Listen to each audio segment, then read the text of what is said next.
ये हमारी कॉन्वर्सेशन हो रही है, इसको कोई अगर देखेगा और उसको आदत नहीं है इतने लंबे पॉडकास्ट सुनने की या देखने की, वो परेशान हो जाएगा। उसको इमोशनली साइकोलॉजिकली उसको एक टॉर्चर के जैसा लगेगा। ये वो कहेगा ये क्या बातें हो रही है, क्योंकि आजकल लोगों की आदत क्या है, इंस्टेंट ग्रेटिफिकेशन। उनके लिए खुशी का मतलब क्या है कि एक वीडियो देखी, एक सॉन्ग सुना, उसके बाद दूसरा सॉन्ग, तीसरा सॉन्ग अपने आप ऑटो प्ले पे चलता चला जा रहा है। अटेंशन स्पैन ऑलमोस्ट जीरो है। तो अब हो सकता है इस सेशन को समझने के लिए उनको एफर्ट करना पड़े, उस साइकोलॉजिकल पेन से होकर के गुजरना पड़े। बिल्कुल। तो उनको ये भी सहना पड़ेगा अगर एक्चुअल में वो खुद से प्यार करते हैं। बिल्कुल, कि आप अपने लिए एक्स्ट्रा माइल भी जा रहे हो कि नहीं, अपने लिए भी। एग्जैक्टली। औरों के लिए तो हर कोई जाता है, औरों के लिए इन द सेंस अपने बच्चों के लिए तो एक माँ जाने को तैयार है, बट सेल्फ लव का असली मतलब ये है क्या वो माँ अपने खुद के लिए भी साइकोलॉजिकल, फिजिकल और वो सारे पेन सहने को तैयार है, ताकि वो खुद को मेंटली और फिजिकली फिट रख सके, जिससे कि वो औरों का ध्यान रख सके। तब हम कह सकते हैं कि एक्चुअल में वो खुद से प्यार करती है और औरों से भी प्यार करती है। बिल्कुल। सेल्फ लव का मतलब ये नहीं है कि हम प्लेजर्स में इंडल्ज हो जाएं, बल्कि वो मतलब नहीं, असलियत में ये है, क्योंकि नहीं तो होगा क्या, सेल्फ लव का मतलब हम क्या समझेंगे, फॉर एग्जांपल कोई बंदा है वो कहेगा कर लेता हूं और उससे मुझे और ज्यादा हैप्पीनेस मिलेगी। हाँ, नहीं वो भी एक एग्जांपल हो गया। नहीं तो एक simple example day to day basis पे अगर इसको रिलेट किया जाए, सेल्फ लव का मतलब लोग क्या निकाल सकते हैं कि यार मैं ऑफिस से बहुत थका हुआ आता हूँ, तो डेली रात को अगर 2-4 पैग लगा लिए तो क्या जाता है, बिल्कुल मेरे को अच्छा लगता है ना, मुझे अच्छा लगता है, आई लव माई सेल्फ, है ना, मैं अपने लिए क्या इतना नहीं कर सकता। आप समझ गए वो क्या कर रहा है बंदा, वो जस्टिफाई कर रहा है अपनी एक गलत हैबिट को, जो लॉन्ग टर्म में ना उसके लिए अच्छी है ना उसकी फैमिली के लिए अच्छी है। तो एक्चुअल में ऊपर ऊपर से लग रहा है देखने में कि वो खुद से प्यार करता है, ना वो खुद से प्यार करता है, ना अपने बच्चों से अपनी फैमिली से प्यार करता है। क्योंकि अगर एक्चुअल में करता होगा तो वो उस आदत को छोड़ेगा और कोई नई आदत बनाएगा। शॉर्ट टर्म में हो सकता है उसको दर्द भी होगा, लेकिन लॉन्ग टर्म में वो दर्द अच्छा है उसके लिए, क्योंकि आप बेटर वर्जन बनते हो। बेटर वर्जन तभी बनोगे ना जब आप पेन को सहने के लिए तैयार होगे। बिल्कुल सही, नहीं तो बन ही नहीं सकते। बिल्कुल सही बात है। That may be the definition of self love. ये हो गई हमारी चौथी habit. Last but not the least, पांचवी हैबिट अगर आपको कुछ बोलनी हो तो वो क्या हो सकती है? तो जैसे हम बैंक में बैलेंस रखते हैं, अमाउंट होता है डेबिट एंड क्रेडिट। आप ये मेंटालिटी रखो कि जब आपका आर्ग्यूमेंट हुआ, क्लैश हुए, जो कि नॉर्मली होंगे लाइफ में, हैप्पीली एवर आफ्टर भी क्लैशेस होते हैं, सबके होते हैं, मेरे होते हैं, सर के होते हैं, मतलब ऐसा नहीं है कि किसी के नहीं होते होंगे, सबके होते हैं। आपको ये देखना है कि आपका अगर क्लैश हुआ, छोटा मोटा ऐसी आपकी कोई बात हुई जिसकी वजह से डिफरेंसेस आए, तो आपने उसको कैसे दोबारा से फिल करना है। जो आपका बैंक बैलेंस है वो डेबिट हो गया वहां से अमाउंट। यहाँ पर मेरे को एक रिसर्च याद आ रही है इस पॉइंट पे, ये जो पॉइंट अभी आप कह रहे हैं इस पे एक रिसर्च भी हुई है बहुत बड़ी। मतलब एक डॉक्टर है जिन्होंने 3000 कपल्स के ऊपर एक बहुत बड़ी रिसर्च करी है, जहां पर ये निकल करके आया है कि अगर आपका एक कॉन्फ्लिक्ट होता है तो उसको कॉम्पेंसेट करने के लिए आपको 5 कुछ अच्छा करना पड़ता है। मतलब अगर आप एक कुछ बुरा करेंगे तो 5 कुछ अच्छा होना चाहिए उसको कॉम्पेंसेट करने के लिए। तो आइडियली ये balance I think it should be around 5:1 और बेटर स्टिल 10:1। हाँ, ये कि मतलब ये नहीं सोचना कि इट विल बी 10:0 कि हमारे तो कोई क्लैशेस ही नहीं होंगे, ऐसा कभी हो ही नहीं सकता। डिफरेंस ऑफ ओपिनियन होगा ही होगा, लड़ाई झगड़े होंगे ही होंगे, क्लैशेस होंगे ही होंगे, बट द पॉइंट इज ये कि उसको कॉम्पेंसेट करने के लिए आपके पास में बैंक बैलेंस कितना है, कि आपके बैलेंस में आपका जो रिलेशनशिप बैलेंस है वो कितना है, कि उसमें कितना एक तरीके से जैसे पैसा पड़ा होता है तो कितना आपके पास में अच्छे जो एक्सपीरियंसेस हैं वो पड़े हुए हैं, अच्छी मेमोरीज क्या हैं, अच्छे एक्सपीरियंसेस क्या हैं, उसको वो फिर कॉम्पेंसेट कर जाएगा। कॉम्पेंसेट करना पड़ेगा। तो कि अगर आपका बैलेंस 100 है और आपने 2-4-5 चीजें कुछ गड़बड़ कर भी दी, राइट, लड़ाई झगड़ा कर भी दिया या कभी कुछ बोल भी दिया, तो इतना फर्क नहीं पड़ेगा।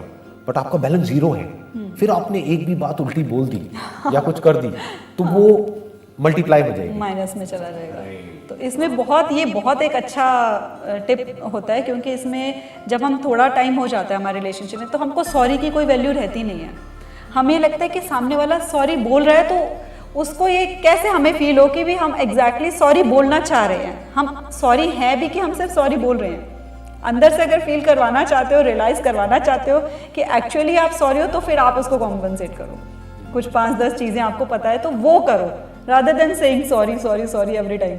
ये एक तरह से रिवॉर्ड और पनिशमेंट हो गया। बिल्कुल, कि जब भी आपने कुछ गलत किया तो आपको 5 गुना उसका देना पड़ेगा। बिल्कुल, तो अपने आप ही आप गलत करना बंद कर दोगे।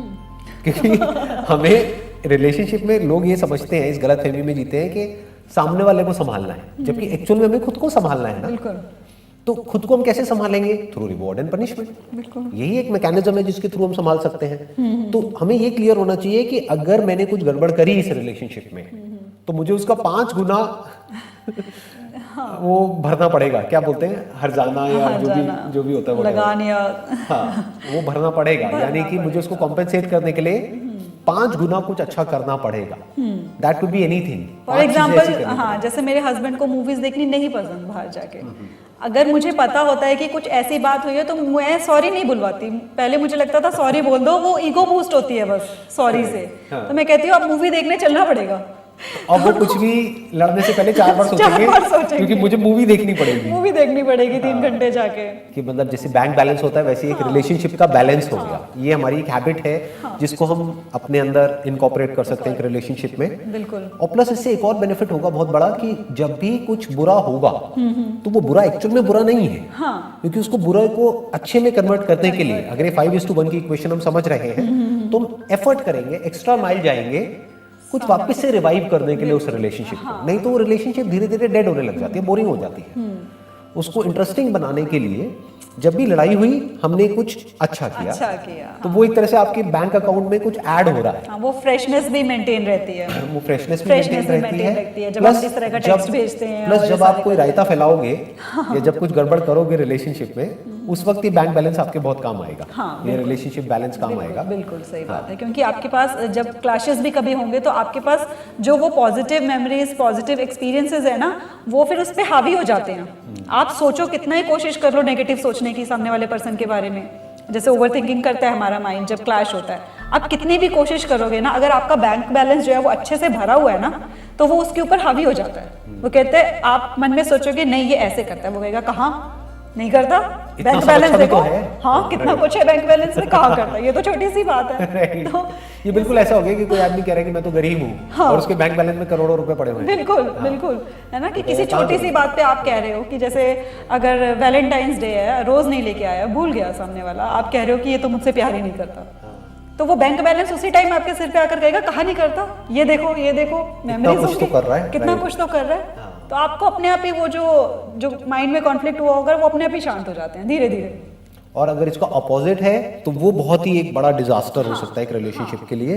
यानी कि पॉजिटिव एक्सपीरियंसेस तो कुछ है नहीं, नेगेटिव ही नेगेटिव है, तो वो रिलेशनशिप आज नहीं तो कल कोलैप्स कर जाएगी। तो उसमें बेटर है कि आप किसी की एडवाइस लो, किसी प्रोफेशनल की एडवाइस लेके, और उसको अगर आप वर्क कर सकते हो काउंसलर से डिस्कस करके, अगर आप दोनों ही चाहते हो कि इस रिलेशनशिप पे वर्क किया जाए, अगर एक चाहता ही नहीं है उस रिलेशनशिप पे वर्क करना, और एक, वही कहते हैं ना, एक पहिए से गाड़ी नहीं चलती, दोनों से चलती है, और वो दोनों पहिए भी देखें, अगर हम पटरी पे चल रहे होते हैं तो वो दोनों साथ साथ पैरेलल चलेंगे। अगर ये सोचेंगे हमारे लाइफ पार्टनर से हम ज्यादा बेटर है, यानी एक पहिया बड़ा है और एक पहिया छोटा है, तो नहीं चलेगी, तो भी गाड़ी नहीं चलेगी। बिल्कुल ठीक बात है। That has to be equal, तो ही आप not just verbally but actually, हाँ, इक्वल एफर्ट्स दोनों को फील होना चाहिए कि वी आर इक्वल। हाँ जी, इक्वल एफर्ट्स होने चाहिए आपके रिलेशनशिप को लेके, तो तभी वो जो पटरी पे गाड़ी है ना वो सीधी तरह से चलती है।